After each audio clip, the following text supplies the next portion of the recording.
One of the number one reasons why women struggle with dating and relationships today is that they choose men who are not ready for anything real.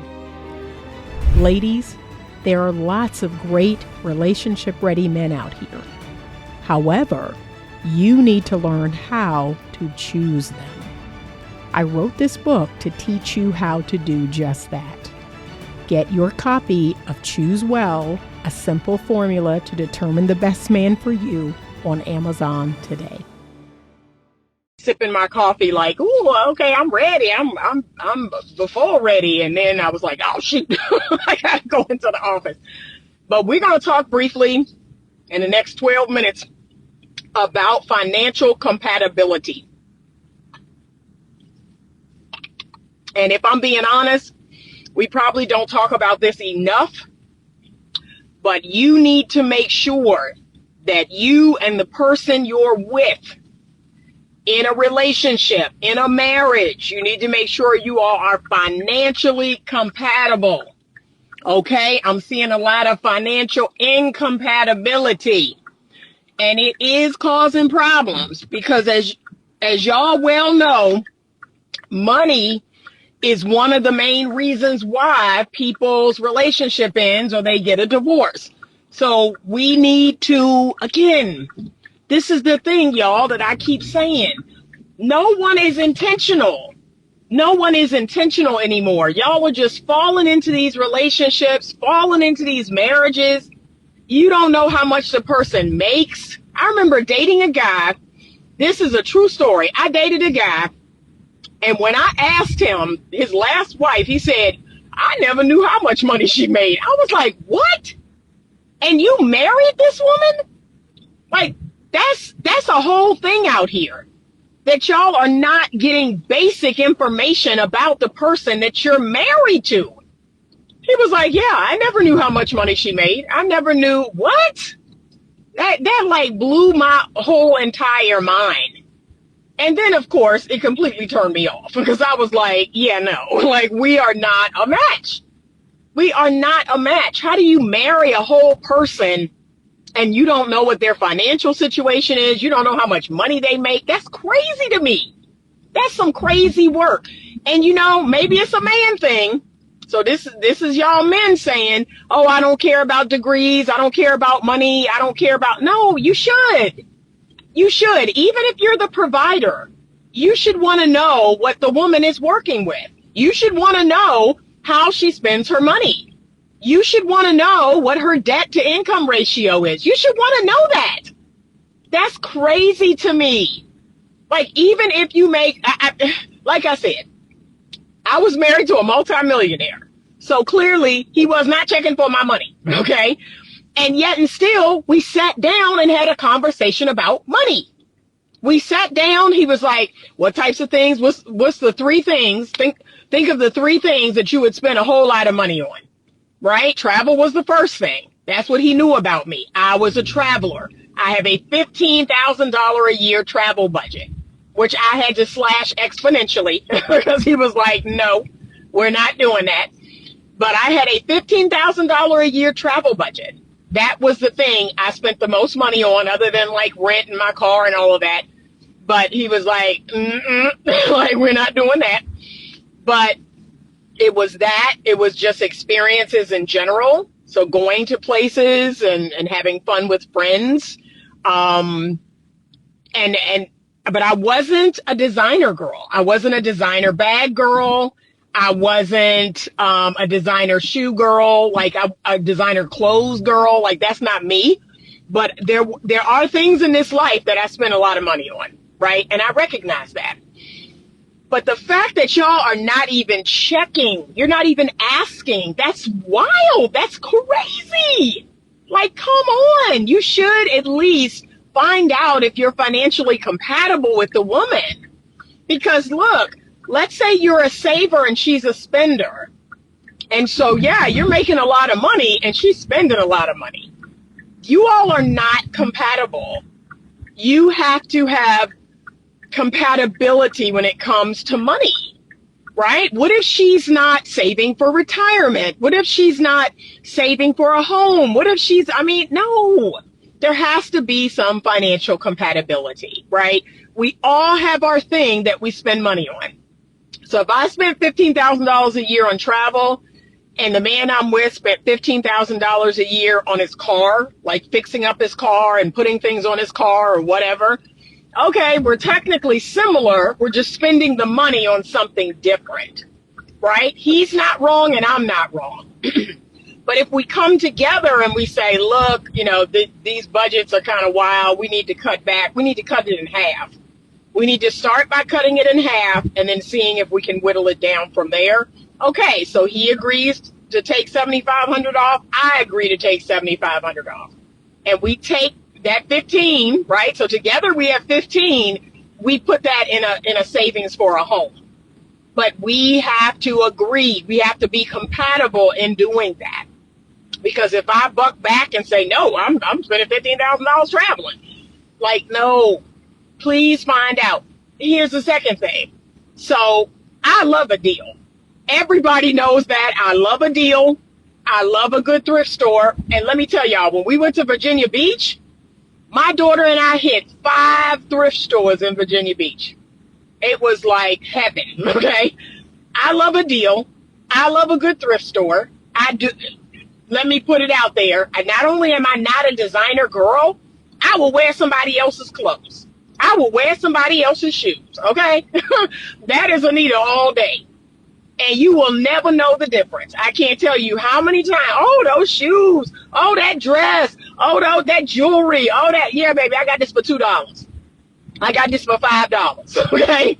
So I love busting people out, especially the designer girlies. I love busting them out. I love telling them how much I spent on my outfit, okay? So that's me. I'm a thrifter.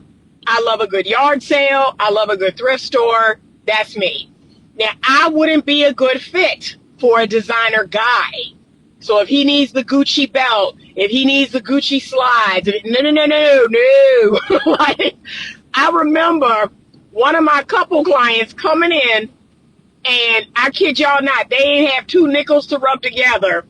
And when I asked the man, what did the woman get him for his birthday, because his birthday had just passed, I said, oh, what'd she get you for your birthday? He's like, she got me a pair of Gucci slides. And look, I'm thinking, y'all don't make as much money as me put together. And you are blowing, I don't know, somebody put in the comments how much Gucci slides cost. What? Yeah, that's definitely not the person for me, okay? That's not the guy for me. I'm going to keep it real. I like the broke looking millionaire. I like, let me tell y'all this. I like the millionaire driving a Subaru. Okay, ladies, I'm about to put y'all on some game. You want a good man? You want a financially stable man? Look for a man that drive a Subaru. Okay, y'all look for a man that drive a Subaru. Okay, or a Honda or a Toyota, and it's 10 years old. Okay, that man got some real money. Okay, that's it. That's the tip. Anyway, so the designer guy is not my guy. Okay, it hurt my heart to hear that y'all don't have 2 nickels to rub together and she buying you Gucci slides. That's crazy work. Okay, so that's not a good fit for me. But I do enjoy men who like to travel. And again, we can travel on the cheap because Anita know how to do that. I love my luxury travel, but I can get us somewhere cheap. Okay, and I can make it feel luxury. Okay, I can make it feel like it's luxury, and we didn't pay that much for it. But I love to travel. I'm gonna keep it real. I love experiences. I love good restaurants. It doesn't have to be 5-star. I just love good food. I love good experiences, and I want to be able to experience everything this life has to offer without thinking about money. So here's how I'm different than some of the men I have dated. I don't want to think about money. I make money. That's what I do. And I'm not that person to look at the price of everything or worry about money, because I know that's the fastest way to keep money from me. So I can't be with that type of man who's always penny pinching, always looking at the price, always asking how much everything is. That's not my guy either. That's not my guy. Okay? Because that is bad financial energy. That type of energy will keep you broke. That type of energy will for sure keep you from prosperity, right? I'm a thrifter. I consider myself in between a saver and a spender. But again, if I'm going to do something, I'm going to do it. I'm not going to look at the price of it. I'm not going to worry about the price of it. I have been with men that while we're on vacation, they ruined the vacation. Like, they ruined the vacation worrying about how much everything costs. And I was like, yeah, this is definitely not my person. This is not my person, right? Because it's energetically, it's broke. It's just cheap, broke. I just can't do it. So please make sure you and the person are financially compatible. We don't talk about this enough, right? How you spend the money, what you spend the money on, how you save the money, how you invest. That's another thing. I'm an investor. And most of the men that I have dated, there's been a spattering, but most of them don't invest. And they've even asked me, like, hey, teach me how you invest and how does that look and because they don't invest. Like, they're not even thinking to put a percentage of their income into investment. But yet, that's what I know. That's what I've taught my kids, which is a percentage of your income gets saved, a percentage of your income gets invested. Point blank, period. And I even told my kids, so I set up their investment accounts when they were 18. And I said, I don't care if you invest $5 a month. Okay. If I'm being honest, I think my kids right now are investing $20 a month. I think $20 a month is going into their investment account, but they are 22. They've been investing since they were 18. If they continue to do that until they're 50 or 60, they're wealthy. They're automatically wealthy, right? And if they kept saving for retirement, or if they had a matching retirement plan, if they worked a job where they had a pension, they're really wealthy. So I'm huge on investing. And I've met men that don't know anything about it, don't invest, and I'm willing to share what I know, which is honestly not a whole lot, but I'm willing to share what I know. And I want that person to be open to that, because the idea of just paying a bunch of bills and maybe tucking some money in a savings account that has a 4% or a 3%, right now, savings account interest sucks. Like, it's horrible. But I would need to be with someone that's open to that, like investing, and whether that's investing in real estate, whether that's investing in the stock market, or whatever that looks like, right? But as an entrepreneur, I have to, diversify. I have to diversify, just like I have multiple streams of income. And I don't necessarily need to be with another entrepreneur, but I have multiple streams of income. I don't ever want to be beholden to just one thing. And if that one thing falls apart, now I'm up the creek. I want to be able to have multiple checks coming in, multiple, revenues coming in. But please make sure you and this person are financially compatible. But again, because we're not intentional, because we're not using our mind, our brain, when we're choosing someone, we're choosing our nether regions, we're choosing our heart, but we're not thinking that, what, me and this person are not financially compatible. And let me tell you, in the counseling space, I see it all the time. One person's a saver, one person's a spender. One person invests, the other person doesn't. One person, is so carefree with money. They're spending money hand over fist. They're not saving. They're not investing. They're just, and the other person is like, yeah, this isn't sustainable. And yes, that, financial stress. Oh God, it is the worst type of stress. So I went through it in 2022 into 2023. I had more people see me break down, right? I'm not a crier. I am not a crier by nature. But more people saw me openly cry in into 2022 to the beginning of 2023. More people saw me openly cry, I think, in my whole life because of the financial stress I was under. My business almost went under. I almost had to file for bankruptcy. It was stressful. It was incredibly hard. And I made it. I made it through that time. It's the grace of God that I made it and my business bounced back. But there's nothing worse than financial stress, right? So the financial stress of a new job, stress of having a baby, death in the family, like, you know, the hierarchy of all the things that cause stress, financial stress is right up there. It's just a horrible, horrible experience.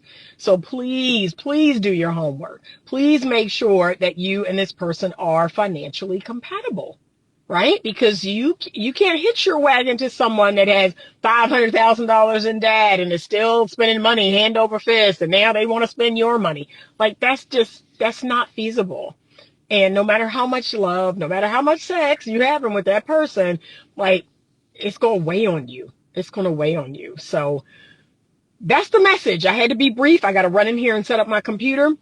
Thank you so much for joining me this morning on live. I appreciate you all. If you would like a free trial, 30 days of Skool, I want you to email me at info@betterlovemovement.com. Skool will send you an email invite. That's how you're going to click that link and get set up, and you're going to be right there in Skool. So I hope you can join us. I look forward to seeing you there. Everything you need to know about me is in the description box below. If you would like one-on-one coaching, I have availability. All you have to do is click the link below. I appreciate you all. Have a great morning. Have a great day. And as always, stay open to love.